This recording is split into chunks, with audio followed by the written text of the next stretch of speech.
బాబు జగ్జీవన్ రామ్ జీవిత చరిత్రను ప్రతి ఒక్కరూ ఆదర్శంగా తీసుకోవాలని జిల్లా కలెక్టర్ షేక్ యాస్మిన్ బాషా అన్నారు. బాబు జగ్జీవన్ రామ్ 117వ జన్మదిన వేడుకలను కలెక్టరేట్ సమావేశ మందిరంలో నిర్వహించారు. ఈ సందర్భంగా జిల్లా కలెక్టర్ మాట్లాడుతూ ఆయన చేసిన సేవలు భావితరాల వారికి ఉపయోగపడుతున్నాయని, ఆయన సమాజం కోసం, అన్ని వర్గాల సంక్షేమం కోసం విశేష కృషి చేశారని అన్నారు. 40 సంవత్సరాలు రాజకీయ సేవలు అందించారని, 1965లో గ్రీన్ రెవల్యూషన్ ప్రారంభించారని తెలిపారు.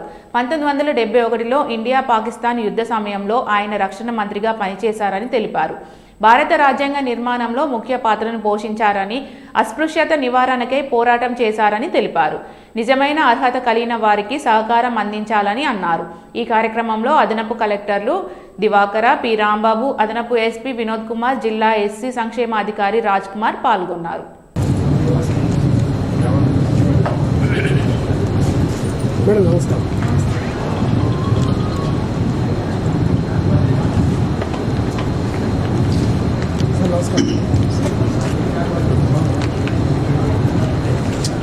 అందులో మనందరం పాల్గొనడం ఒక మహద్భాగ్యంగా భావిస్తూ, ముందుగా ఈ 117వ జయంతి జగ్జీవన్ రామ్ గారి జయంతి ఉత్సవాల సందర్భంగా గౌరవనీయులు శ్రీ వినోద్ కుమార్ అడిషనల్ ఎస్పీ గారిని వారి యొక్క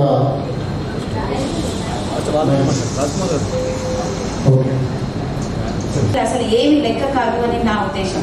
సో అంత వివక్షతకు గురి అయినా కూడా వారు సాధించారంటే వారి జీవిత చరిత్ర మనకి ఒక ఆదర్శం అని భావించి ప్రతిరోజు వాళ్ళు గుర్తు చేసుకొని ఎన్ని ఇబ్బందులు ఉన్నా, ఎన్ని కష్టం ఉన్నా ముందుకే నడవాలి, సాధించాలి, మన ఏదైతే ఉందో సాధించాలి. రిజర్వేషన్ పాలసీస్ ఏవైతే వచ్చాయి తప్పనిసరిగా 100% మనం యూటిలైజ్ చేసుకోవాలి. అది కష్టపడితేనే వస్తుంది. ప్రతి ఒక్కరికి రిజర్వేషన్ వర్తింపు అవుతుంది. ఈవెన్ ఎస్సీ, ఎస్టీ, బీసీలు, మైనారిటీస్ ప్రతి ఒక్కరికి రిజర్వేషన్ ఉంది. కానీ దానిలో కూడా ఎవరైతే కష్టపడతారో వాళ్ళకే వర్తింపు అవుతుంది. సో రిజర్వేషన్ అనేది కూడా ఉన్న ఒక